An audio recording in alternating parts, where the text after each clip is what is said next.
Good evening, everyone, and thanks so much for joining us for another edition of Raising Vibration Radio and Journeys into Consciousness. My name is Reverend Raven, and our other host, Tammy Lacentis, is right there. Wave, wave, Tammy. Say hi, everybody. And also, we have some intriguing guests in our studio tonight. So, Tammy, you want to take it away? Good evening, everyone. Happy Saturday. Tonight, we have the founder of the TimeBank, Dr. Edgar.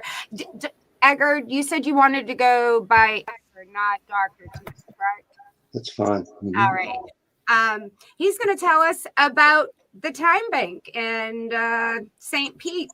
Sandy's become very involved with it. It's been a beautiful organization in her life, and we're just curious to hear more about it. So maybe we can just start tonight with, can you tell us what the TimeBank is, Edgar?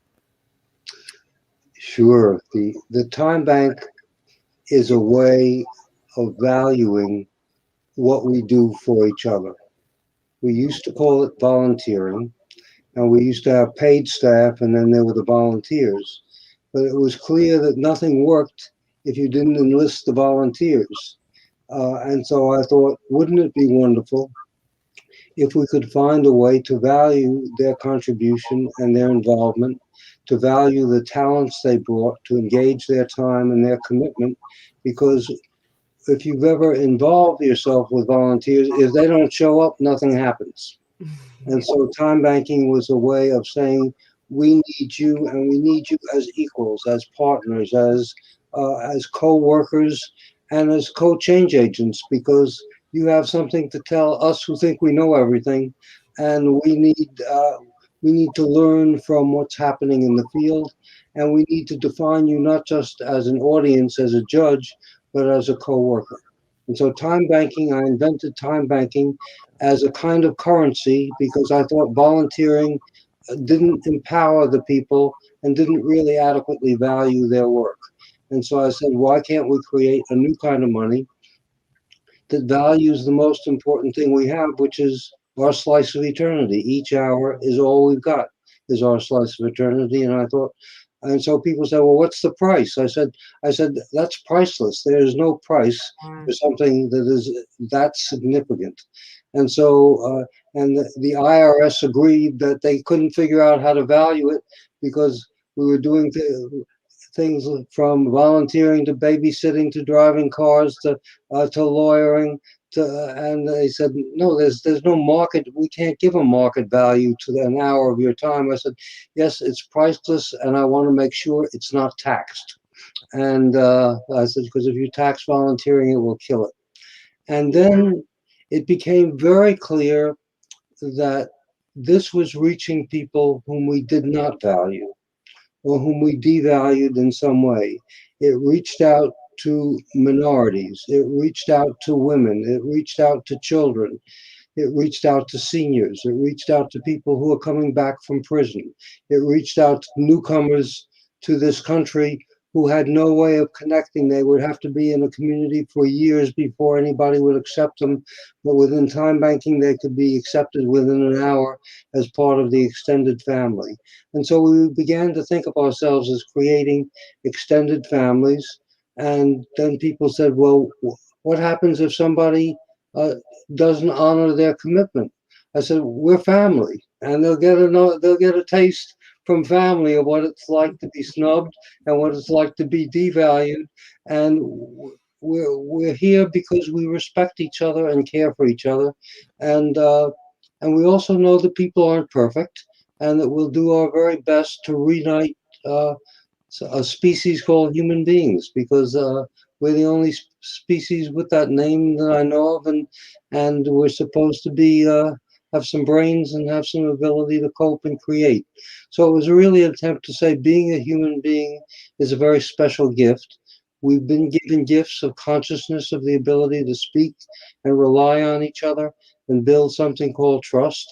And we needed to go beyond money, because money is based on scarcity. The price is high if it's scarce. It's lower if it's more abundant. It's virtually dirt cheap if it's really abundant.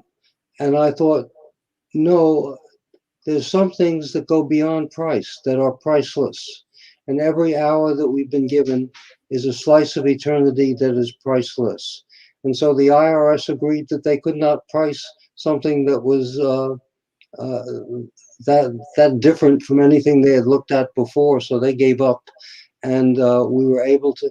And then the technology really has enabled us to be with each other in a new way. We couldn't have time banking without a technology that lists what we have, and it enables us to tap each other, to call on each other, and to meet together. I've talked too long, but that's sort of at least an introduction to the thinking that said we need something different from money to build community and to advance the values that we share.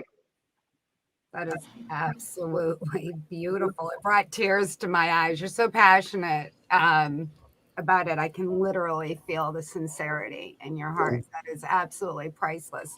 I'm curious though. So, first of all, I'm sure this turned into a lot more than than you originally conceived of. When did you start this?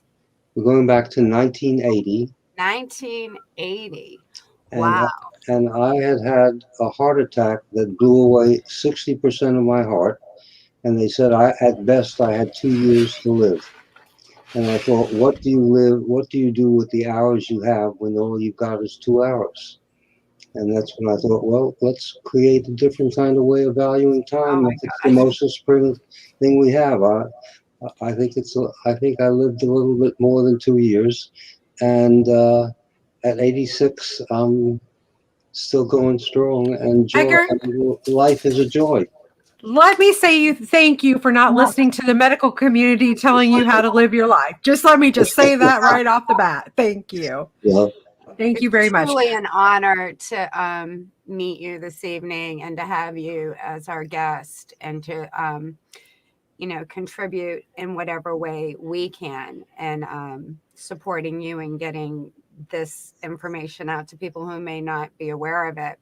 I don't know if maybe Edgar or someone else in our group wants to maybe explain how the time bank actually works. Is there somebody that would be best to answer that question? I think everybody. Everybody? Well, I would love to hear anybody's version that would like to go first to articulate it to our audience. Well, I was wondering if all of them can answer, but let's let Christine answer because she's married to the guy. Let's hear her version of the story. Yeah, I want to hear her version too, right? Yeah, you get that could be interesting. Okay, so I am very, very happy to actually jump in for about 10 seconds to hand it over actually to Abby, to BJ, because in truth, every time bank, time banks are local entities, or they can actually be, they're basically membership based. So they can be local, they can be national, they can be international. And every time bank has its own sort of unique character. And so BJ, as the founder, and I'm so sorry that Sheena cannot join you, but all the people in the St Pete Timebank are together. The leadership really creates what that time bank is. And so I am really, really happy to hand over to the people who are making it happen in St. Pete, because that'll be an example of one time bank. And we could point to another time bank and it would be somewhat different. And another time bank would be somewhat different. The basics are the same, an hour for an hour for an hour. And you join and you give and you receive. But how it actually plays out in real time depends so much on the leadership. So we'll pass it over to BJ and the team. All right. So BJ, do you want to explain how the time bank in St. Pete works? She's on mute, I think. Oh. Well, I guess we will just wait for BJ to unmute. There it is. Technical difficulty there. That's all right. I get it. So we decided in St. Pete Timebank that our most important our mission, if you will, is to teach our members how to exchange goods and services without the use of cash. So it really is that simple. That's what we are doing with the community here in St. Petersburg. And Edgar talked about different principles in books that he's written, but in time banks all over the country, we follow 5 basic principles, and that is assets. Everybody is an asset and has something to give. And we redefine what work is, because we all know about work and 9 to 5 and what we do, but Edgar alluded to the things that are priceless, like being kind to a neighbor and helping somebody out that maybe can't give you anything in return. And those things that we do because we're human beings, but they're not valued by society. So assets, redefining work, reciprocity, which means, we always give and receive, not just giving all the time, give, and not just receiving all the time, but doing both. So making sure that our lives in the time bank are reciprocal.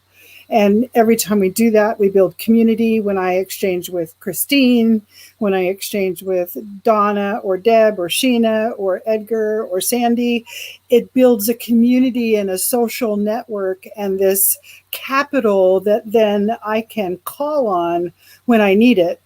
Like, I don't know if somebody else is going to give an example of that here in tonight on the show, but it creates this capital that I can bank on. And then, of course, the last core value is, I went blank, trust. No, respect. Sorry. Respect. The last core value is respect. And when we do all these things, we get the respect of our peers and the respect of those around us. So one of the main differences is St. Pete Timebank is that we exchange goods. A lot of time banks only exchange services, but we took some direction from one of the larger time banks in the U.S., which is in Kent, Ohio, the Crooked River Alliance of Time Banks, and kind of learned after them. And we also exchange goods. And I'll tell you that during COVID, we actually increased our activity during COVID and lockdown because people were cleaning out closets and doing things that they usually didn't do because they were locked inside their house. And so a lot of people were able to exchange goods as well. So I hope that answered the question. It's really lovely. So if somebody was interested, like I'm becoming very, very interested, and I realize I do have some here in Richmond. So for example, if I were to go to a time bank and say, I'm interested in offering what services, my professional, I do a lot of different things. Would you just offer all different kinds of services? What would that look like for a brand new person that just as a result of seeing this decides to look into St. Pete Timebank? Oh, can I answer that? Yes. So whatever you feel passionate about that you don't mind giving your time for is what you should be volunteering on the Yay! Good answer. I was going to turn it over to Donna. Donna's our education director, and she does all of the orientations right now and gets this question from people all the time. Donna, you want to? All right, great. So one of the things we hear so often from new members who want to join is, gosh, I don't know what I could give to the time bank.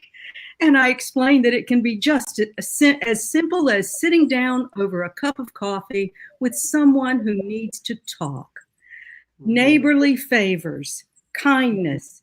And we don't necessarily encourage people to offer something that they use in work to earn and pay their mortgage, for instance. But maybe someone is a retired professional who might offer services. And sometimes maybe professionals can offer a combination of time credits and cash in receiving that for their services. So there are lots of different ways to participate. And so that answers that one. it's very interesting. I like it. All right. So So our next question is, and whoever wants to chime in and do this, and remember, if you're muted, you can unmute yourself down at the bottom. You see yourself now muted. But what are the core values of a time bank? Ding, ding, ding. I just gave that answer. I know. I was going to say, didn't we just go over those? But there's like 5 cores, right? Oh, you did. I'm sorry. Where were you? I was chatting. She was busy doing technical stuff. Assets. I was chatting. Assets, redefining work, reciprocity, community or social networks, and respect. I'd like to add something about reciprocity that I cover when I do orientations. There is a value on both sides of an exchange. The reciprocity, the receiving and the giving, it happens on both sides of the exchange. Even though one person is performing a service, the other person is providing time credits to that person who provided the service. So everybody wins in an exchange. It is completely sustainable because for that reason. I'd like to add something. One of the other things that happens when you do exchanges with other people is you're making connections. Mm-hmm. So you don't realize it, but when you're doing an exchange with somebody, whether you're the one on the receiving end or on the giving end, you are making a very important connection with that person. And sometimes you end up becoming friends with that person. And that in itself is priceless. So the time banking concept is, a lot of people go, well, isn't that like bartering? No, in no way is it like bartering. Because when you're bartering, you're talking about the value of a service that someone is doing for each other. You, like, as Edgar said, you cannot put a value on the time that you give to a person and you spend with a person, and you can't put a value on the connections that you make. That's just totally priceless. So time banking in itself is really an important social program, if you will, for lack of a better word. And Edgar, if there's a better way of saying it, please say it. But, the whole concept of time banking is an amazing social program because people from all walks of life gather together. And, you meet people that you never would have met in any other circumstance, but you're meeting them when you're making these exchanges and you're connecting with them and you're forming something that is totally invaluable. Yes, and it's really beautiful how you're bringing attention in a very public way to the beautiful nuances of the human condition. We need these kinds of interactions, and it seems to me very evolutional, and in the way we're going to be moving forward. I see every single person on this panel right now as cutting edge.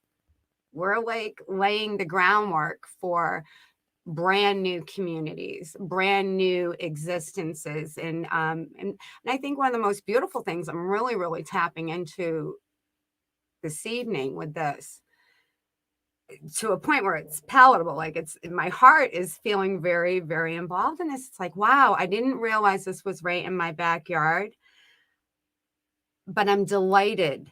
So delighted to see this. And it's really, community. So what has this done to St. Pete? What is the community? How have you seen changes in the community as a result of having this in your community? Is it noticeable to you? Well, it's actually grown the community. Yeah. Okay. That's the important thing. And I don't live in downtown St. Pete. I live a little bit on the outskirts, but I go into St. Pete a lot. And when I do go into St. Pete and I do exchanges in St. Pete and we start talking and they go, well, where do you live? And I mention where I live. The next thing you know, oh, I have a friend that lives up by you. Maybe I should get them to join the time bank. And the next thing you know, this is just expanding further and further out beyond downtown St. Pete. So you have people who are living in Clearwater and who are living in Largo, who are coming into downtown St. Pete, making exchanges, meeting people. And they're making friends and making connections with other TimeBank members who are up in Largo and up in Clearwater, and they're making exchanges up that way.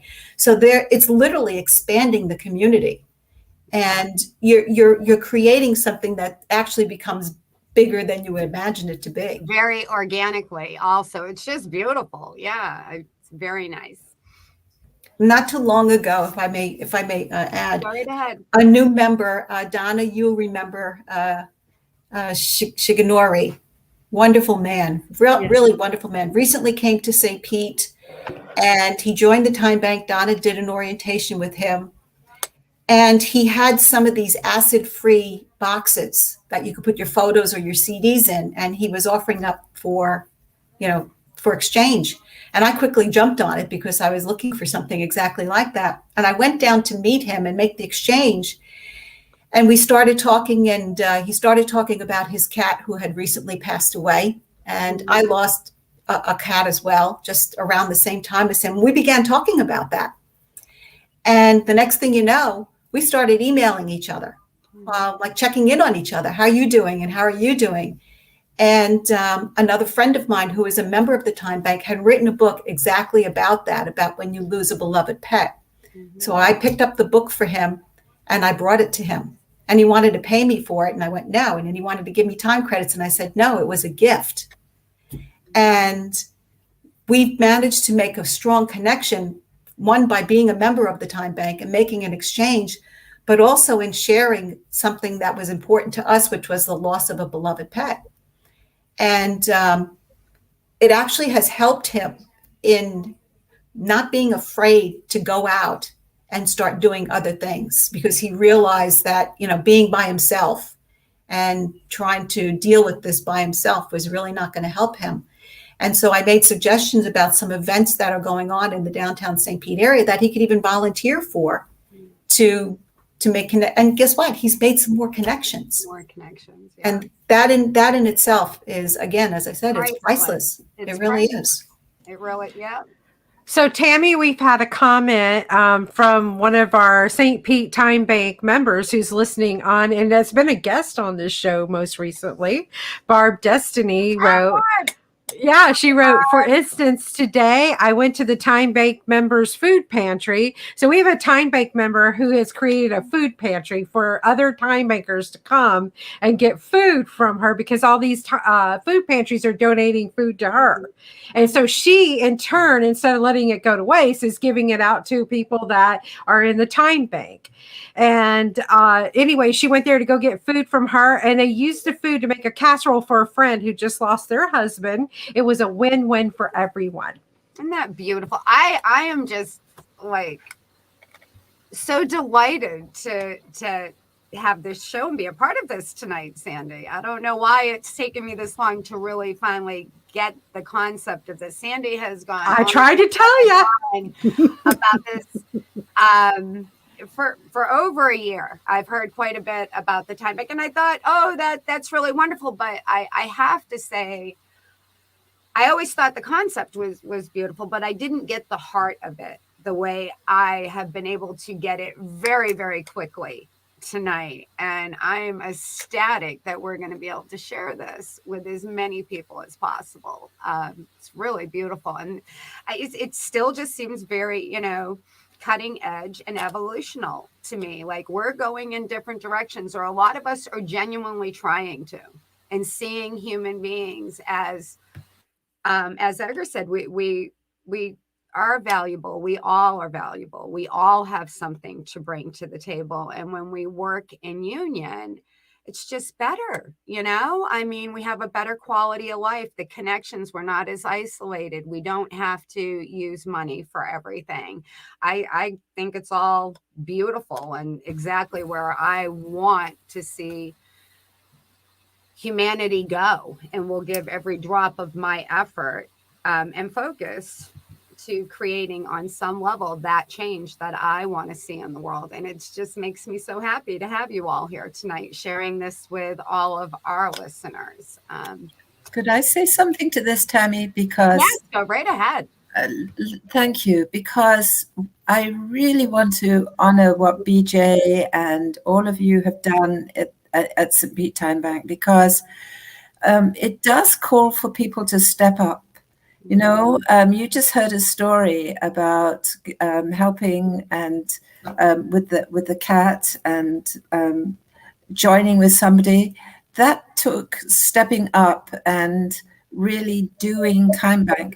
It's such a lovely idea. It's easy to kind of rest in the idea and then actually not do the stepping up. And one of the things that BJ did from the very, very, very beginning is she said, if you want to be a part of this TimeBank, you have to step up. And maybe you guys could talk a little bit about that, because it's such an important aspect of the TimeBanking. The idea is so endearing that a lot of people can say, wow, I love the idea, and then sign up, and then kind of, well, life is busy, I'm busy. And BJ would say they have to step up. It's got to be fun, and they have to step up. So I'm going to just pass to you guys about that stepping up piece. Yes, please. You know, there's a lot of, and not that any time bank is, they're all different. Each time bank is different than the other time bank with the things that they focus on or what their missions are. But I felt strongly that we needed to be active, and that's where the stepping up comes from. And so we said, you know, it's fine if you want to be a member of the time bank, but if you don't do exchanges every so often, then we'll just kind of turn off the light switch. Because like we don't walk out of a room when we're done with the room or the building and leave the lights on. So we had decided that in St. Pete Timebank, if you didn't do an exchange in a certain period of time, that we just turn the switch off. You can turn it back on anytime you come back in the room, but we expect things to happen. And that's happened pretty naturally, I think, with the group of people that we have attracted in St. Pete.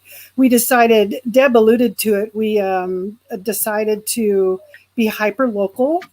There's a lot of time banks that cover a large geographical area, and we decided we were going to be local to St. Pete and Gulfport and, you know, some of the beaches. But we find people even in Largo, at the lower end of Largo or Seminole, or even like up by where Deb lives. That's a long way away, you know?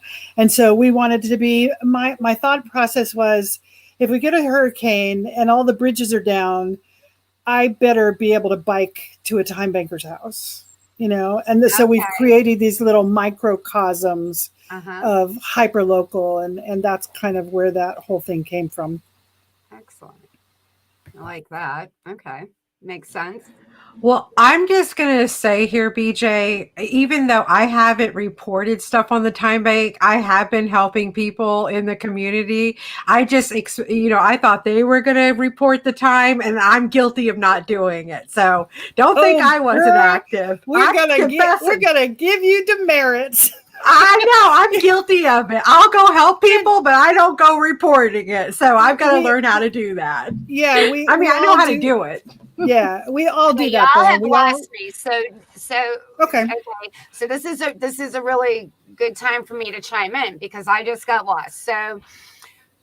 So Sandy, you're saying you're active and you're not reporting to the time bank, so then they don't have, and they can't see that you're active, and they might just shut the lights off. Is that what?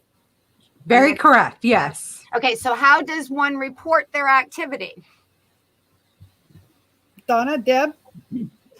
Well, we have this lovely website, and you can use that website to record exchanges. And we really want you to record the exchanges, but you should agree with the person with whom you're doing the exchange, who's going to record it, and then make sure it gets recorded. Yeah. That's the problem. Assist you, Sandy, with recording those exchanges. We'll just talk later, okay? Yes, we will. We will. And the reason that's important is number one, that's all we're doing is recording exchanges. I'm not paying you a time credit. I'm not paying you a time dollar. I'm just going in a software and saying, this is what happened today between me and Deb, or this is what happened today between me and Chris, because there is no value in that. It's just a recording of the work that was done. So if we don't record it, it didn't happen.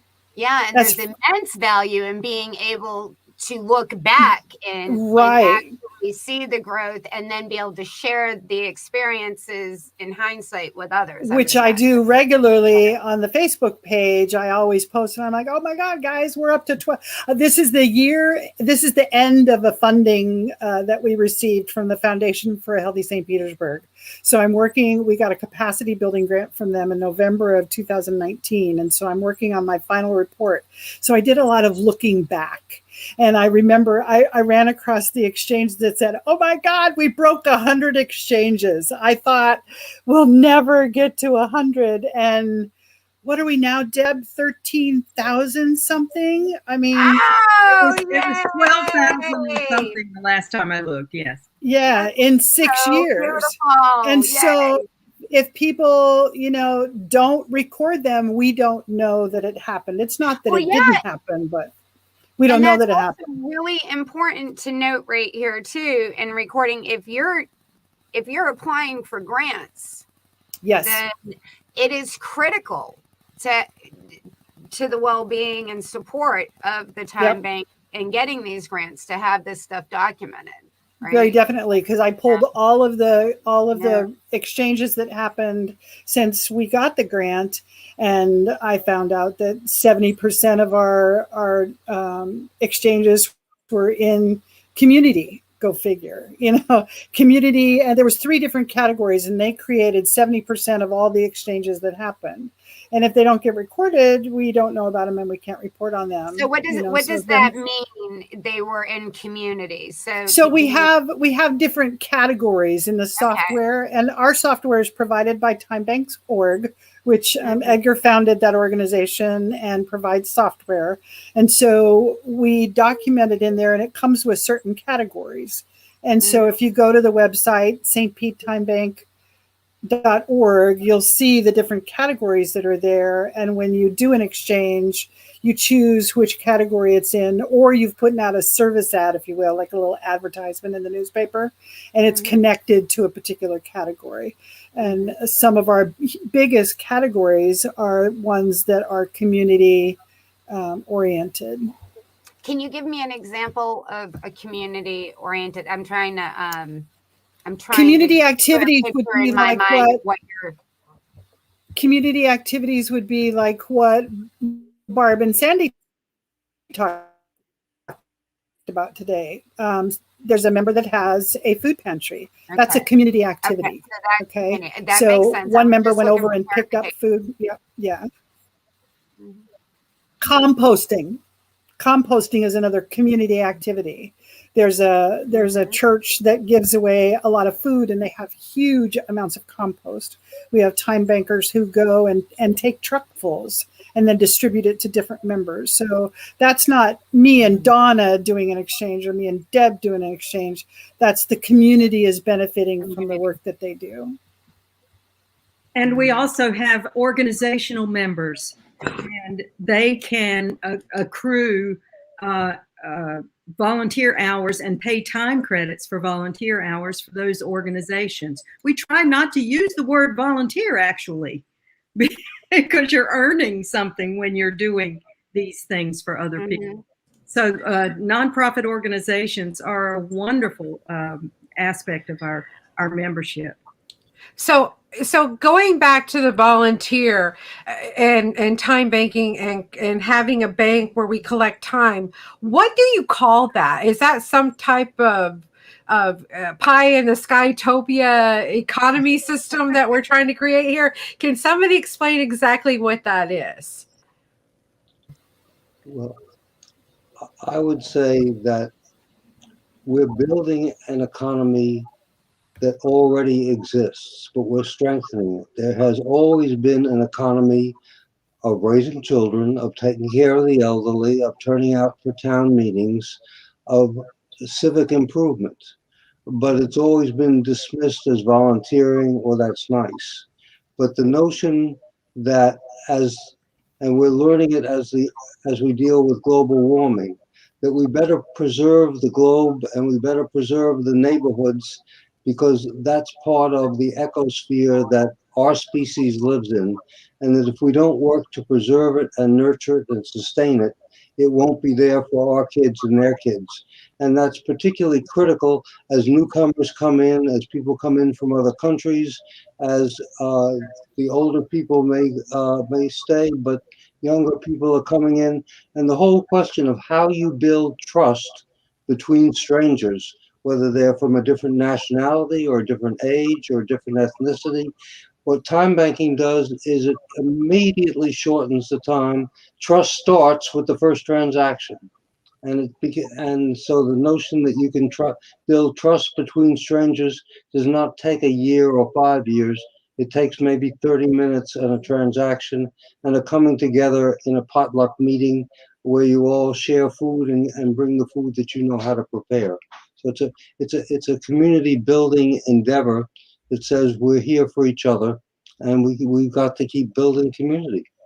And it changes, the contours of that community change as the people change, and so doesn't fit into any one box. It's more a matter of how do you expand trust and how do you activate trust. It's beautiful. It's funny, I think about in my own lifetime, I'm just over 50. And I remember, as I'm sure most of us here, when I was a little kid, we actually used to know our neighbors a lot more than we do today, right? And like we joke, my age group or a little older about, once upon a time you could borrow a cup of sugar from the neighbor and you could let all of the kids in the neighborhood just run around, I mean, my time to come home when I was a child was, when the street lights came on. And there was no particular adult that was responsible for making sure we didn't all die, meaning all the neighborhood kids. But anybody's mother could yell at us and it would stop us in our tracks. And anybody's mother could send us home. Like you could be walking down the street and, Mrs. So-and-so could say, y'all are being bad or whatever. All of you go home right now. And everybody would just go home. That's gone. And I love this because, I've been trying, you don't realize, at 51, I didn't realize what a blessing. And I grew up in a pretty not wonderful childhood, but that neighborhood and that mentality helped me a lot. And I didn't realize until I got older and saw that it didn't really exist anymore. That I started noticing going, something's wrong. We don't know our neighbors anymore. There's a breakdown going on that just does not feel right. And ever since we've engaged in this show this evening, it has lit that part of me up of like, yes, this is what we want. We need to continue to feed this, and I just love it. So thank you again. I don't mean to be so excited about this, but I really, really am. Sandy, I know you're getting a kick out of this. So my girlfriend's got to be like, Tammy, I've been trying to tell you about this, but I really honestly did not get it until tonight. I feel like a failure in communication, Tammy. So thank you. And I thought that was my strong suit. So I'm so sorry. No, sweetie, because you have gone on, and she really has. But that happens to a lot of people. It really did not germinate inside my heart until I started really hearing the story, and feeling my way. I'm a very feely kind of person. I have to feel my way into things, and I mean, it's beautiful. And that happens to a lot of people, especially in St. Pete Timebank. I asked a question the other day on Facebook, what caused you to join? Why did you join? Because I wanted some marketing material. I want to quote these people and say, why do people join St. Pete Timebank? And then their responses and how long they've been a member. And somebody said, our Facebook group used to be open to the public. And because I thought a forward-facing face group would be good, where people like you could come in and look and see what was going on. And then the members decided they wanted it closed down. But when it was open, this one gal was in there for a year. And she said, I stalked you on Facebook and watched everything that was happening for a year. And then I couldn't step in and help with the things that were going on until she became a member. Because you can't record something in an account that's not there, So, and then another woman, a lot of her friends were in the time bank. She said, this person, that person, they kept on saying. So it wasn't just you, Sandy, talking to Tammy. It was like 4 and 5 people in the time bank talking to her. And she finally, she had everybody come over and help in the backyard. And this is one of my favorite quotes. And I'll leave the name out of it because we are on radio. But she said, St. Pete Timebank gave me back my happy place. And it was in her yard, a gazebo and flowers, and they put down pavers, and a lot of people went and did this big thing in her backyard. And so now she has her happy place back. And so, and that took a year. So and if that's her happy place, I just, that is priceless for some, Yes. that's her place where she can go and be contemplative or just be peaceful or whatever that is for her. And the absence of that, I'm sure, was disturbing. And then imagine people coming together, the community involved in that, and bringing back a person's happy space. I mean, and there were some people that were not time bank. There you go. I know I am. It's just gonna happen. There were people that were not time bankers, but she kept on hearing time bank, St. Pete Timebank, St. Pete Timebank. And then so she said, let me try. And that's one of my favorite quotes. St. Pete Timebank gave me back my happy place. Great. And the compassion with the cat and the animal, this is just very nice. So Tammy, Edgar, before creating the Time Bank, had a long life passion of creating social justice for all. So I wanted him to kind of explain what that looked like for him in the beginning. Oh, please. Well, I started as Robert Kennedy's speechwriter when he was Attorney General, and my job was really on civil rights and the 63, 64 acts that prohibited discrimination. And I just felt as we passed more laws, we might get individuals to stop doing bad things, but we were not creating trust. We were not really celebrating what extraordinary people there were in these different communities. And it was so it was a matter of how do you bridge the lines? How do you find a way that doesn't feel phony to bring white and black and Hispanic together as just a sort of a ritual celebration, but not as a way of saying we're all here to build community. We have kids, we have elders, we have the environment to protect, we have community to protect, and we need to find a way to be together. And so that came out of originally my work with Robert Kennedy, and then in the War on Poverty, I was the assistant to Sergeant Shriver, and we tried to build community. But it was clear that the money to build community was never enough because you couldn't hire everybody to build community. So I thought, why can't we create a different kind of currency that rewards and particularly enables people? We don't know each other. We don't know what each other can do. We don't know each other's past. Isn't there a way we can create a way that we can get to know each other and trust each other and try and reach out to strangers? Because none of us know even the people who live next door to us most of the time. But the idea that there was a way of doing that, and that the bottom line was because you were leaving digital footprints when you were doing that, the bottom line was you could trust people if you knew where they were and if you could get to them through their digital pathway. Then people, and in more than 30 years now, we haven't seen a single act of distrust. We haven't seen a single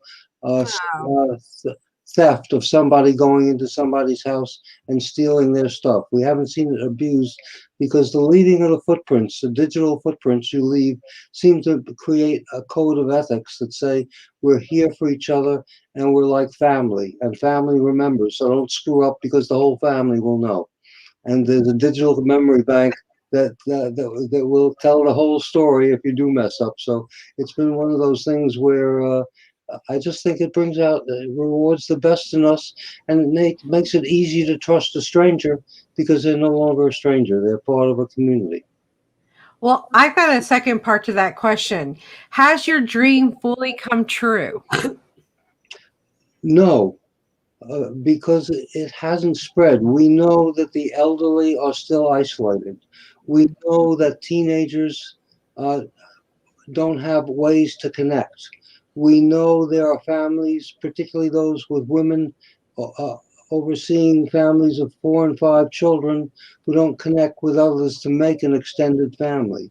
So we've done, excuse me, a lousy job of marketing. The stories that come from any talk with any time banker are heartwarming. They're always about, this brought out the best in me. This rewarded me for something that my job didn't reward me for. This enabled me to fulfill my dreams of making a difference in the world. Mhm. And I think that we've done a poor job on sharing. I'm thrilled with this sharing, because we need so badly to get word out that it's possible, that we have the power to create a very different kind of world. And it's not going to take a new election. It's not going to take anything other than groups like this coming together. And one of the lovely things is, when we have had national conferences and even international conferences, there's an immediate connect. There's no problem. Oh, you're from England, you're from Scotland, you're from this neighborhood. No, we're all, the understanding is, we're all here sharing a common dream. We all can be trusted. We all can even share what our hopes are, and what's worked for us, and even what's not worked for us. But so it's really a very special kind of coming together, saying, can't we be the best we can be? I love that. Absolutely. Yeah, Well, we have a Sam- comment, Tammy. We got a comment from Rita Cromwell Cobbs. Mhm. She's with the Tampa Bay Time Bank, which is across the pond from us here in St. Petersburg, across the bay. But she's saying she's really enjoying this, and thank you for sharing this. So Thanks thank for you. coming. Thanks for coming to listen, Rita. We Yeah, love glad to you. have you with us, Rita. Thank you. St. Pete Timebank would not be here without Tampa Bay Timebank. Awesome. That's where I got my start. So and Rita's doing a lot of coordinating with Tampa Bay Timebank right now. So glad to have you here, Rita. And I want to know where the Time Banks org comes into this. Is that like an international time bank you join, or is that just the organizational head of all the time banks? What is that exactly? Chris, you may want to answer that. I'll jump in with that one. So actually, I'll do a little bit of history as well, because I joined Edgar in 1999. And when I came, there were time banks had been there'd been a massive flourish when they were first introduced. And then honestly, nearly all of them just died on the vine. And there were only about 30 left. And I said, there were 100 listed, and I called them all up, and there were about 30 left. And actually, there are about 15 really solid time banks. And that was actually just before Edgar wrote No More Throwaway People. No More Throwaway People, the co-production imperative. And in that was where he laid out the 4 core values, and then we added respect to that. And the role of Time, it was then called the Time Dollar Institute, then it became Time Banks USA, and now it's timebanks.org. And our role was to actually take this beautiful idea, because we had proof of concept, because even though it had shrunk down to so few, those few were doing an amazing stuff, transformative stuff. It was amazing. So actually, Edgar and I, we went around the country. We went and visited time banks. We went and spoke to business leaders, nonprofit leaders, foundation leaders. And we said, hey, we've got there's this thing going here. There's this kind of funny money, and people are building community with it. And when it works, it's absolutely beautiful. But we need to go to scale. How can we go to scale? And it was extraordinary, because nobody had an idea. They would go, even the best and brightest of business people, the best and brightest of foundation leaders and so forth, they would just go, that is entirely new. We don't know. And so we came back actually and said, well, nobody has an idea. We just have to it's about a bit like climbing the North Face for the first time, you look for little ledges to hang on to. And so we started just working and working and working and working this, and we sort of found ledges. What happened was a lot of people in the community, like BJ, like the team here, started discovering what works. And it wasn't even that it was best practices, because what works in one place may not work in another place. But we were getting this dialogue going about what works. And so we hosted a bunch of international time bank conferences, and they were amazing. I mean, people came in from around the world, talk about what worked. And we haven't actually had a conference. We've just not had a conference since 2014, and we need to start them up again, because if perhaps we can do them virtually, because they are amazing. That's really what timebanks.org is all about, is encouraging that talk of what works. And so actually this radio program today is an absolutely beautiful example of that. And we really, really need to do more and more and more of just that sharing of what works. So that's what, and I'll say one more thing, which was, for the longest time, we were the sole and only hub. But now there are so many other hubs. We're one of many hubs. We're an important hub still, but our goal was not to be the one central hub. It was always for there to be many hubs. And so there's hubs internationally, there's sort of regional hubs emerging around the country. And that's all. Just one last thing I want to add. So a few weeks ago, the Spanish-speaking world of time banking hosted a Zoom call that was for Spain, Peru, Colombia, and New Zealand, 4 countries. And it was so wonderful. They all came on from these different countries, and they were sharing what worked. So, you know, that's been our role, is to sort of inspire that. That's been our role.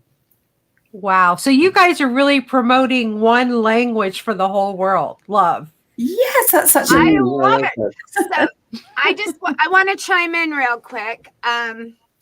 So I'm going to go and become a member here in Richmond. And Edgar and all of you, I would love for us all to get back together in a couple of months, Sandy, with both. Wow. What a St. Pete and the Richmond Time Bank. Sandy, how you feel about that? I'm totally digging it.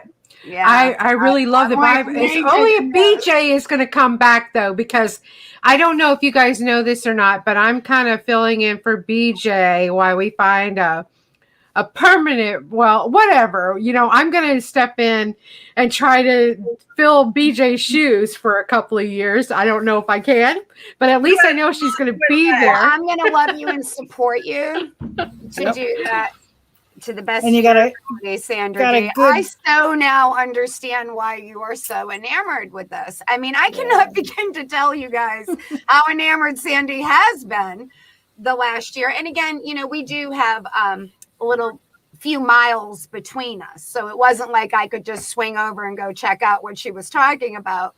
But this is amazing. And I'm so excited to go find out what's going on in Richmond and how I can help support it here in my local community. Tammy, you were down here when the first bit of food was coming over here from the St. Pete Timebank. Tammy drove down overnight when Cecil passed away to be with me to show love and support. So there is a United States Time Bank kind of thing going on there too. The love of support. I wasn't alone. And I want you to know, to have the backing of a community when you've lost a loved one is such a priceless thing to have in your life, to know that you're not alone. There was no judgment, just people loving you and supporting you and holding space for you while you were going through such a difficult time. Whenever somebody's grieving. And I found that during the COVID, when we were doing the COVID calls, I don't know what other time banks were doing it, but BJ organized for us to call each other during the COVID outbreak. Yeah. And it was beautiful. And people were calling and checking each other out and helping each other. It was so beautiful. Thank you, BJ. We had people grocery shopping and people who couldn't get out, and it was really wonderful. And during a period of when we were all so unsure of what this COVID was going to look like. I mean, if we can go back to a year and a half ago and look at today, we didn't have a clue. You know what I mean? We were just all overwhelmed and a little frightened by what was happening in our world. And it was a way to do what time banks do, which is reach out, you know. And we took specifically. Let's take a moment and just go, wow, guys, wait a minute. I just want to take a moment because we didn't know, right? But look where we are now. Yeah. Do you see this? This is amazing. Like, it's incredible. As a result of everybody not knowing where they were. I think it's really neat how, even though I'm no good with this technology thing, I thank you, Sandy. It's really quite amazing how we all learned how to unite, right? So globally, we had this thing going on, but we also learned how to unite globally during that period, which is going to be very, very powerful for community stuff like this. I mean, I really do see a change coming. I mean, things like this are creating the future, and it's quite beautiful compared to where we seem to have gotten in the past. I don't know how many years. There's some things that have gotten worse or better or whatever, but this is just amazing and very humane. I love it. So Sheila can't be with us tonight because of technical difficulties. Sheena. I want to call her Sheila. I don't know. I'm sorry. Her Sheila. She's our Sheena. She's our Sheena. And we are incomplete without her. We are. So who's going to talk about youth time banking for us? We do need to get that message out here tonight while we have such a captive audience out here. Anybody want to open up that can of worms and talk about it for a minute? Deb, you've been doing an awful lot with the grants and stuff. Do you want to pipe in? I don't know what I can say because Sheena really is it. She's unbelievable. She's just making connections with so many youth groups. But the idea of the Youth Time Bank came up. BJ and Sheena kind of brainstormed together on that. And they thought about time banking is really, really going well. What about these young kids? I mean, these young kids that are in St. Pete. Well, how can we work with them to build connections with them and get them to do things to earn time credits? Simple things, taking out the garbage for their parents, checking in on the next door neighbor, or maybe going to the store and picking up a couple of things for the next door neighbor, helping their younger brother or sister with homework, that kind of thing, reading to their younger siblings, just things that they would normally do anyway, but now they're earning time credits for it. And so we kind of started working on this whole time, the Youth Time Bank program, and it was going pretty well. I don't recall how many we signed up, but BJ, please correct me if I'm wrong, but if I recall correctly, it was around February of this year when we had a gathering. And we did an unveiling of a little free library, and the kids the youth that were involved in the program that earned the time credits. We had a whole bunch of wonderful gimmies that I got from AARP here in Tampa Bay. I used to work for them, and I'm still a volunteer for them. And so my connection at the AARP office, they had these gimmies, and I grabbed a whole mess and we gave them to the kids and their parents. And for completing the was it 50 season, the season, yeah. Which, we gave them a $50 gift card. Oh, wow. And one of the things that I noticed when we were doing this was the look on their faces, especially when they got the gift card. There was joy, surprise that they were getting this recognition, And I think that was the most important thing, was the recognition that they were getting. And some of them were valued. Like right. Some of them were a little shy and didn't want to speak, but then they did get up and they spoke and they talked about, you know, what it meant to them and the things that they did. And it really, I think, if anything, I think what it did was it showed them that they too are valued. You know, as young people, just doing something as basic as taking out the garbage for their folks had value. You know, so that was important. And so we're working on a lot of trying to find some grants to further the youth program.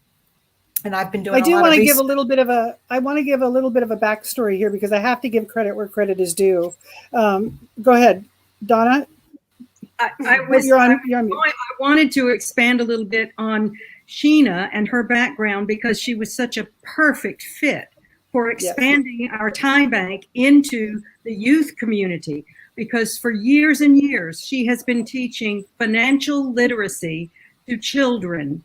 And she has a background both in banking and in education. And she's just a whirlwind of activity and excitement. And so time banking with the youth was a perfect fit with her. And take it away, BJ. So remember, when we were talking about marketing and everything. So I've gone over with Sandy, like our org chart and the way that we see this whole thing working. And sometimes when you're getting people that volunteer or that aren't getting paid federal dollars to do something, they don't always show up. And so for 6 years, or at the time it was like 5 years, I was like, I just want somebody to run social media. Can somebody please just do social media? And it didn't happen. So one night at like 10 o'clock at night, I went and made a St. Pete Timebank Instagram account. I'm like, I'll just do it myself, right? And so I got onto Instagram and I'm looking around and I found this thing called YTBNJ. And I'm like, TB Timebank, YTBNJ, New Jersey. And so I started looking at what they were doing, and they had this extensive youth program. And so I hooked up on the instant messenger that they have in Instagram, and this is the way I remember it. Jerome Scriptunis might tell the story just a little bit differently, but so we made an arrangement to talk on the phone. I was on my way to somewhere, and I'm on the phone for about an hour before I go to another appointment. And when I got done listening to Jerome, I said, okay, am I going to do this on my own?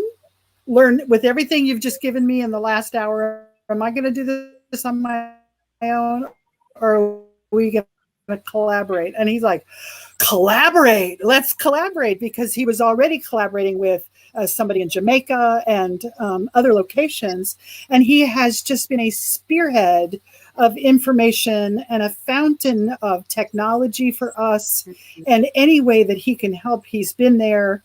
And it was his concept, because they worked in the mental health field. They worked with youth that had both mental health and behavioral challenges. And so he was in the medical direct care service, and they got some poor grades because they have to do reports and all of that. And he could tell the story so much better than I can, but they got poor grades, and he had read Edgar's book, and he had visited Edgar and Christine way back, I don't know how many years ago.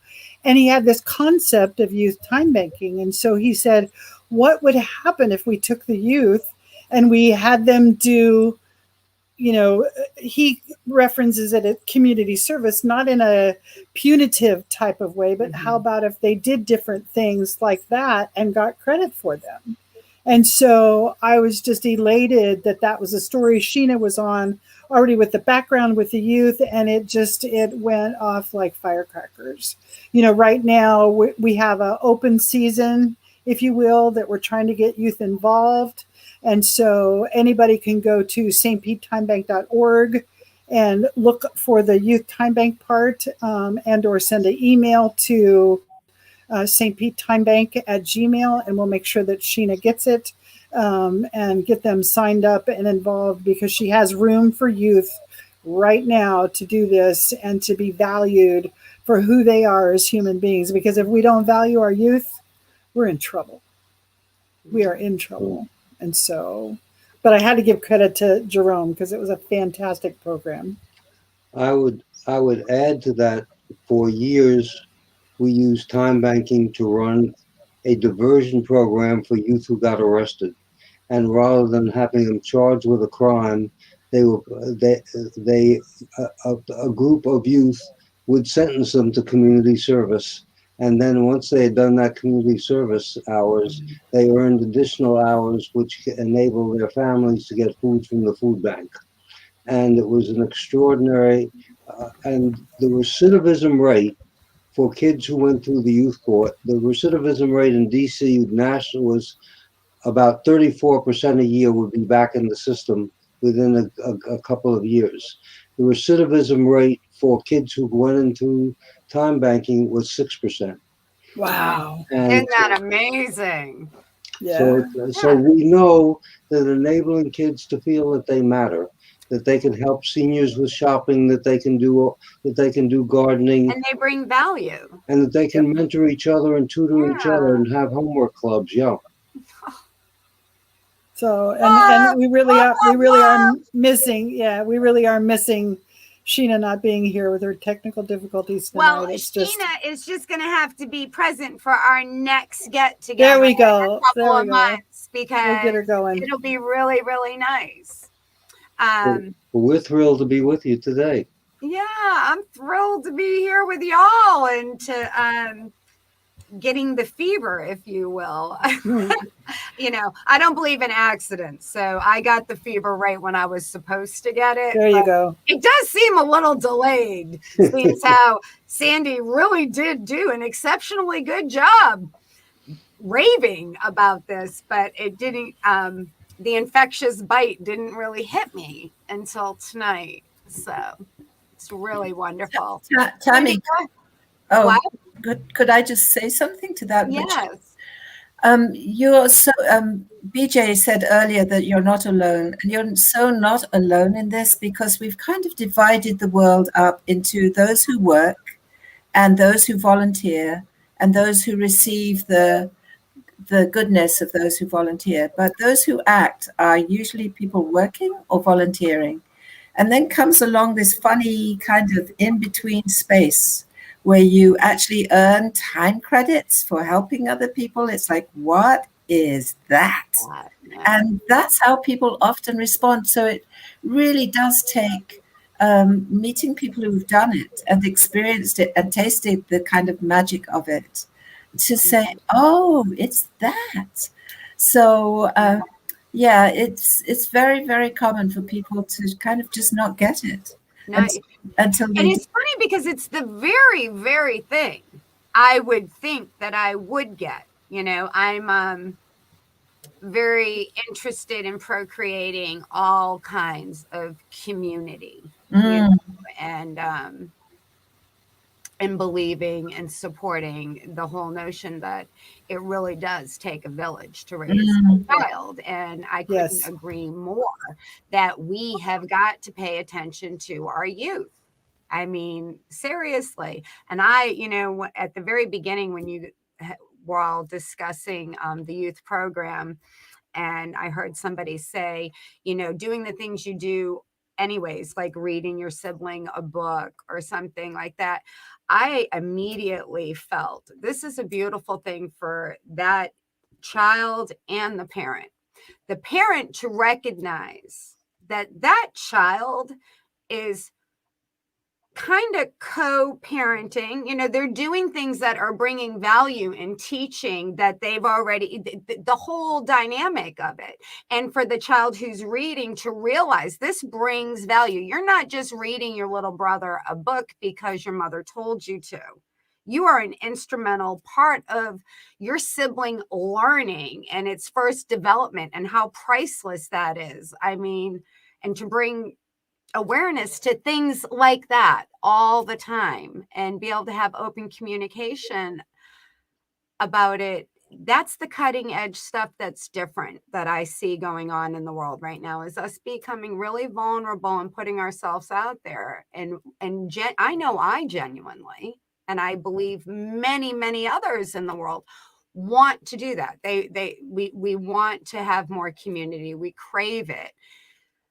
But there definitely is a lack of structure to support that, as we've gotten so far away from our natural roots of it. And this is just beautiful. I'm shocked that I'm just finding out, but I'm ecstatic, and I'm going to babble on about it as much as possible. So anyway, Sandy, I'm going to be quiet and see what you have to say. Well, I just want you guys to know, after the show, I will send you guys a copy of this video that's being made, that's streaming live on YouTube in 2 different places, and on Facebook in 3 different places. But if you want to get your message out, share this video on your sites, so that people that visit your sites from our links can replay this and really feel the heart of the matter of the message that's coming here tonight. I encourage you to share this and get it out there. And you people that are listening on Facebook tonight, all our wonderful listeners and the ones on YouTube, to continue to share it, in your area too as well, so we can get the message out. It just takes one of us to continue to keep going and going and going. Yeah, and it's a great way to help people. Please, you all use the video and share it. And like Sandy just said, everyone else, please share it, because how wonderful of a resource is this, that these are probably right in our communities and we don't even know that they're there. And if there's not a time bank in your area and you're not around here, then timebanks.org can help you get started up with one and show you things to do to get one going. Absolutely. Yeah, I want to encourage people to have Edgar's dreams come true to the max. Absolutely. I want his dreams to come true to fruition, and anything that we can do to help that, because it's a beautiful dream.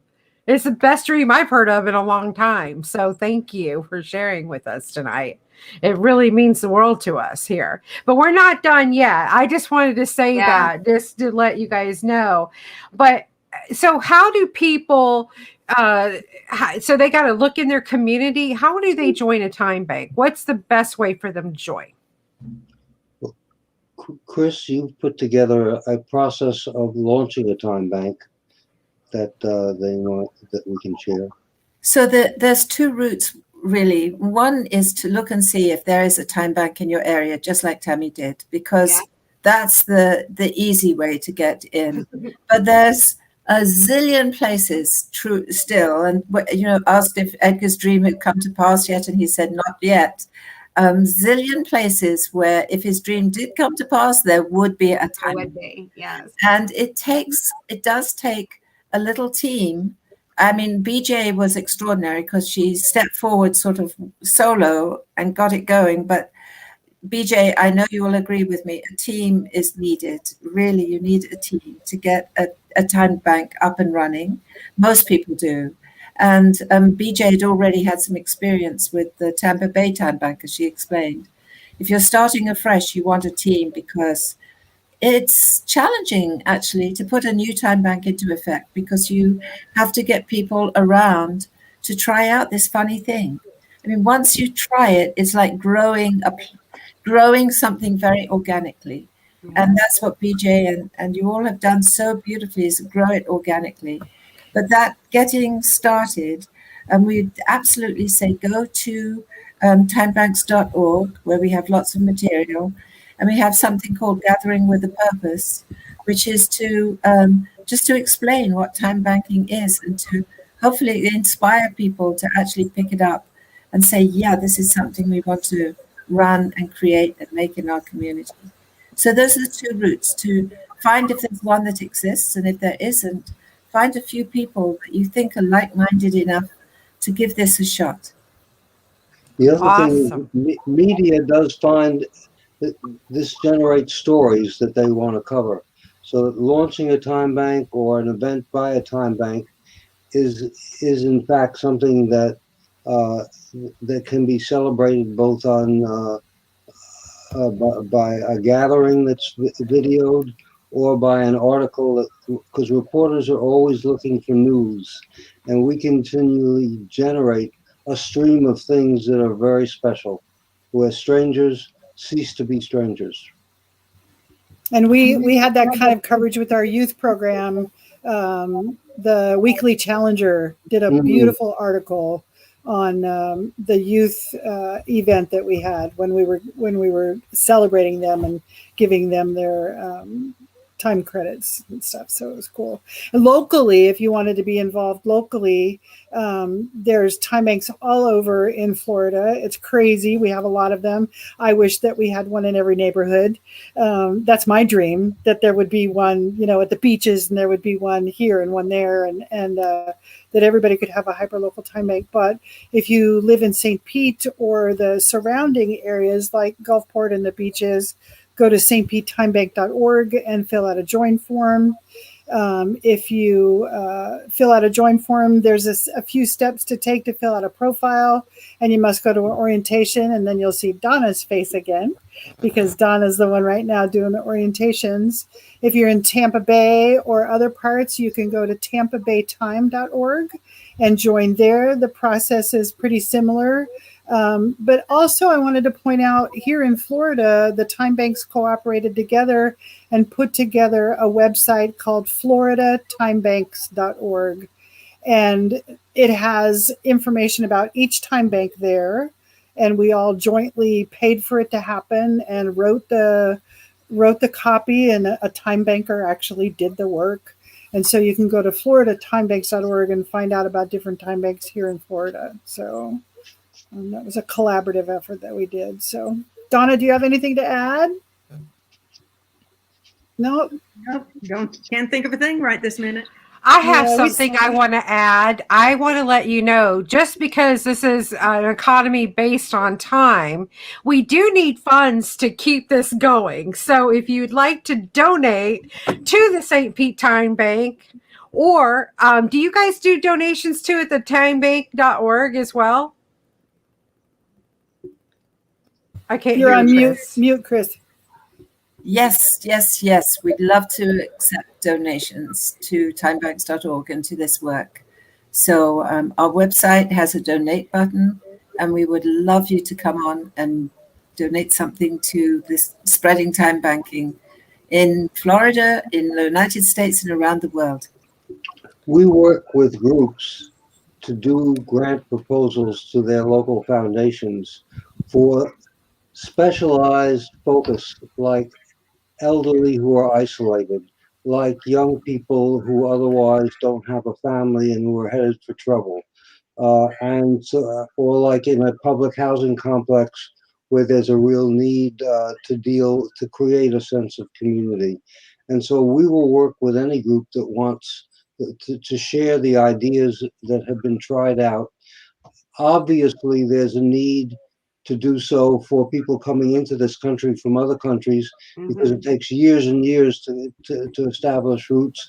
But for newcomers to the United States, there's a way of becoming, in effect, an instant time bank citizen. And that's a very special process, because then people share both their problems and their solutions, but they become their own kind of extended family.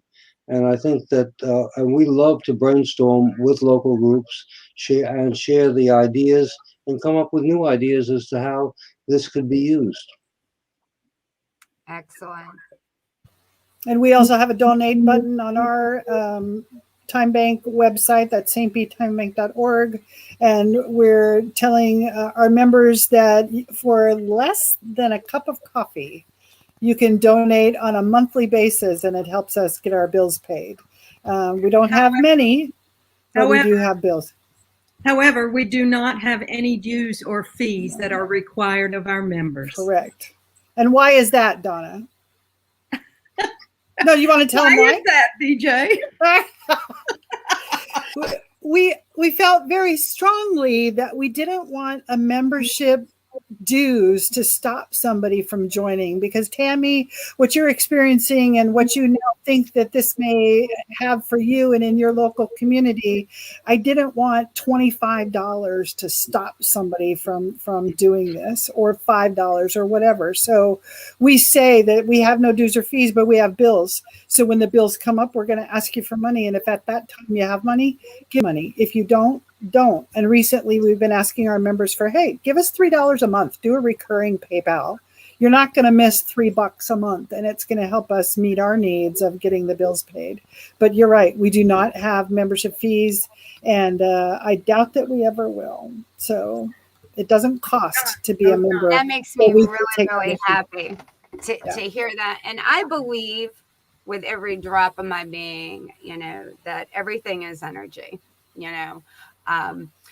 so the reciprocity that y'all were discussing, I think this is starting to catch on with the rest of the world, and donating and stuff. And I know it's still a very foreign concept, but it is really catching on.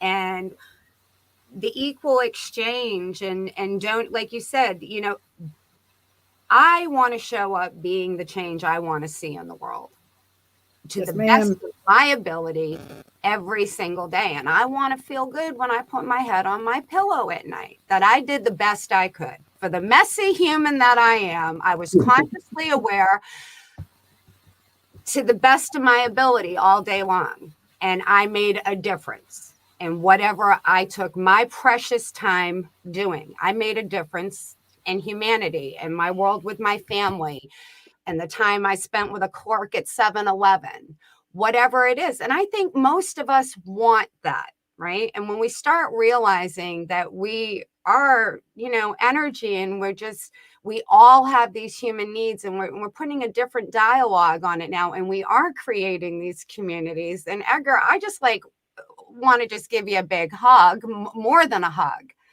I know when you started doing all of this, it wasn't that easy to articulate how quickly I got it. There was a lot of groundwork that had to be done for a really long time for us to evolve to get to a point where we can have these conversations. But guys, I want to give us all a really big hand. I'm serious. Let's all do it. Yay! These conversations.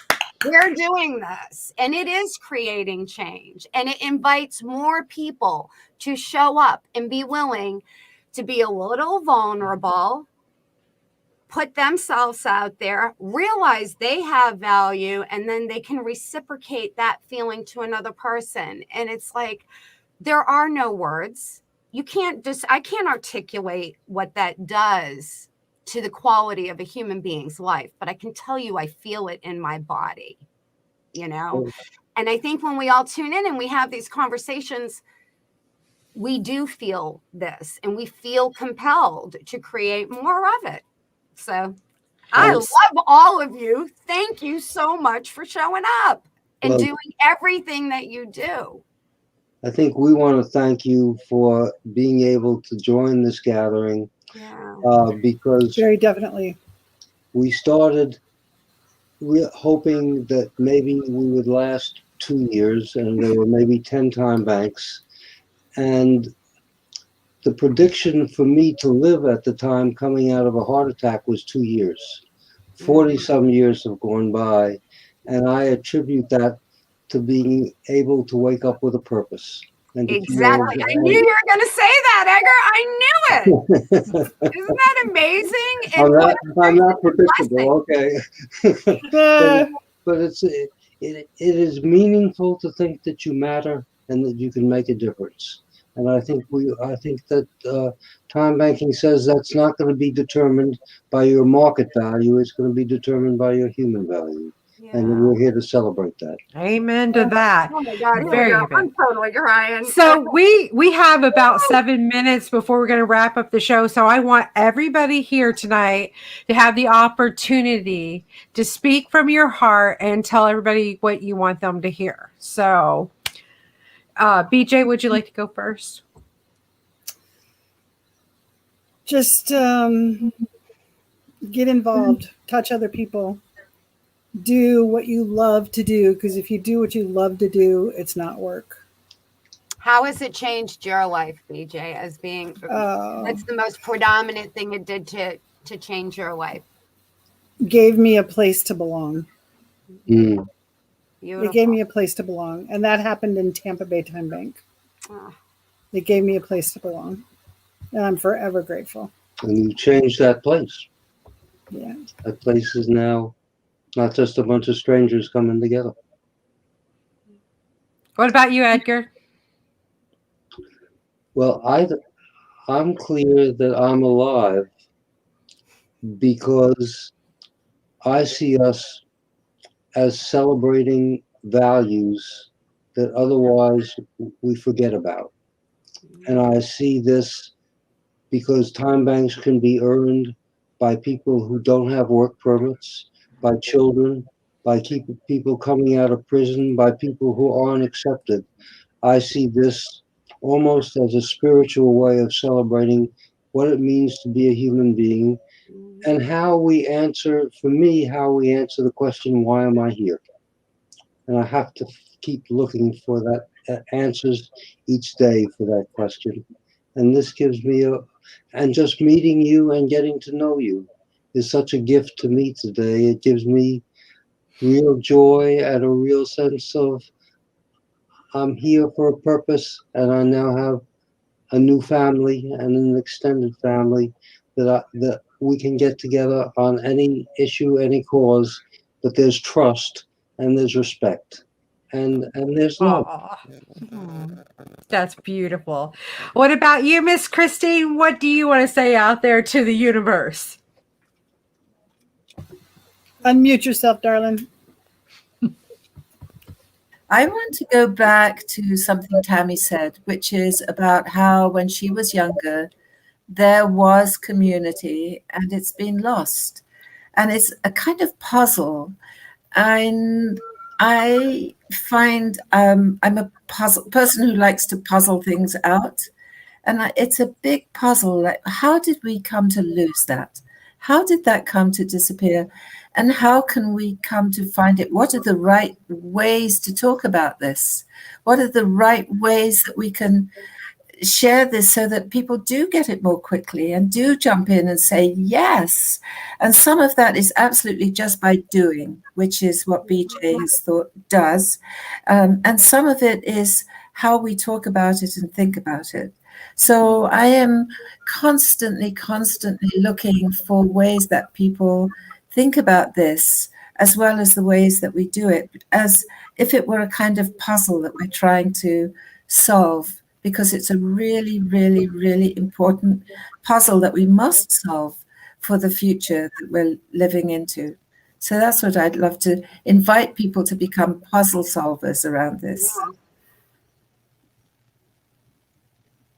Yes, All right, yes. Miss Donna, let's hear what you have to say and share with us.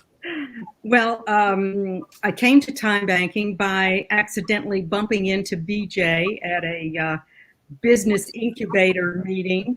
And I realized after joining the time bank that she was doing yeoman's work. And I put up my hand to help.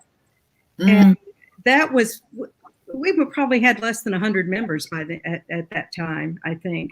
But being a part of this group, this is the best organization to which I have ever belonged.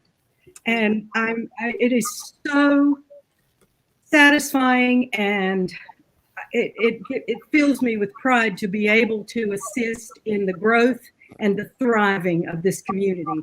And we have created a loving and supportive community in this area, and long may we wave. Amen. Amen. Amen. And not last but least, I said that backwards because I'm goofy tonight, but Deborah, I know you can get me back. I know you're going to. Not for nothing, Deb. Not for nothing, Deb. And we have no fun here. We never have any fun. Never. No fun. You should be at a board meeting. You should be at a board meeting. It's dry. What I will say is is I joined the Time Bank in 2019.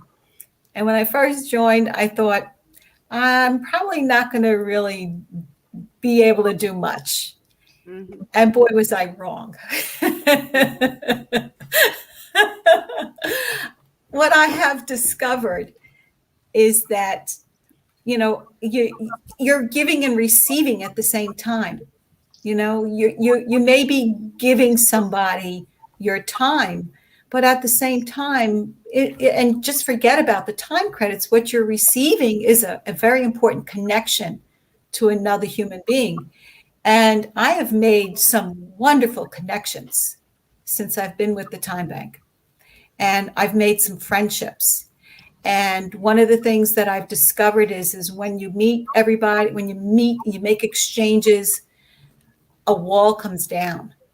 You approach each other, there's a little bit of a wall between you, but then when you make the exchange and you start talking to each other for a little bit, that wall goes down and you realize, wow, we have so much in common, and it just feels really, really good to make that connection. We're human beings.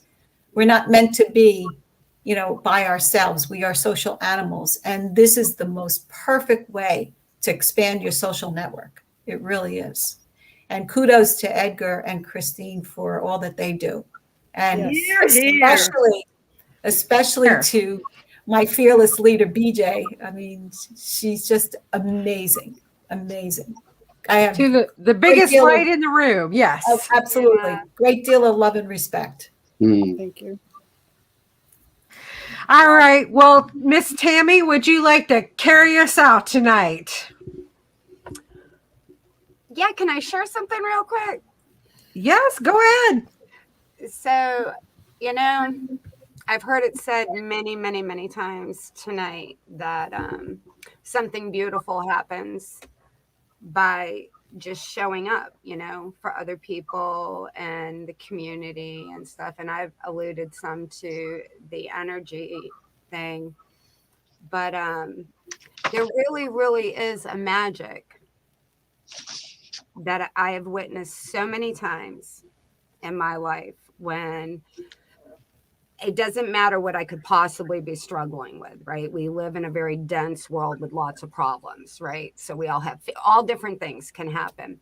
But the common denominator of when I'm not peaceful is when I have a big fat case of eyes. I don't like this. I'm tired. I don't feel good. Whatever. I got a whole lot of eyes. I instantly get better when I goes out the window and it becomes we. Every single time, Always. So I don't know what's making my heart beat or those trees grow, but I know every single day I feel compelled to be the best I can be in union with whatever that is that's creating that. And I can feel it and it's palatable to me. And as long as I'm not in the eyes and I'm in the we's, I am flowing in a beautiful, beautiful way. And something like this is amazing because it's teaching people that in an organic way without even giving language to it. I've heard every single person on here tonight articulate exactly that thing. And I think that's the real magic thing that we're all seeking as human beings. So I cannot begin to express my gratitude for each and every one of you showing up for your lives and creating everything that has been created to this point. And I'm so happy that now I can join the body of energy that will continue to fuel this. And let's just have fun, keep doing what you guys are doing in a more public way. I think it's really, really beautiful. And I look forward to the Richmond one and getting back with all of you and the Richmond people in a couple of months. Won't that be fun? It will. It will. It will. Then I'll actually have been active. Like I got the bug bite tonight and Sandy will be laughing at me for several months because like, wow, it took that much. But anyways, I can't thank you enough. Sandy, that's all I have. I've loved this. All right. Well, I want to thank everyone for joining us for another edition of Raising Vibration Radio and Journeys in Consciousness. Join us again next Saturday night, 8 p.m. when we have our guest, Karuna Joy. And she's actually in the Richmond, Virginia area. So we're looking forward to having her on the show.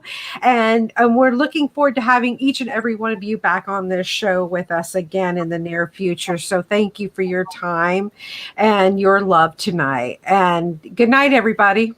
Good night. Thank you, Sandy. Thank Bye-bye. you.